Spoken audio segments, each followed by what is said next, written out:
আল্লাহ রাব্বুল আলামিন বলেছেন, তোমরা আমার নিকট দোয়া করো, আমি তোমাদের দোয়া কবুল করব।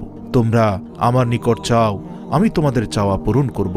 আর রাসূল সাল্লাল্লাহু আলাইহি সাল্লাম আমাদের জীবনের প্রতিটি ক্ষেত্রে কিভাবে দোয়া করতে হবে তা শিখিয়ে গিয়েছেন এবং প্রতিটি বিষয়ের জন্য আলাদা দোয়া বলে গিয়েছেন। রাসূল সাল্লাল্লাহু আলাইহি সাল্লাম কসম দিয়ে একটি দোয়ার কথা বলেছেন, যে দোয়া পাঠ করার পর আল্লাহর কাছে যা চাওয়া হবে আল্লাহ তাআলা তাই কবুল করবেন।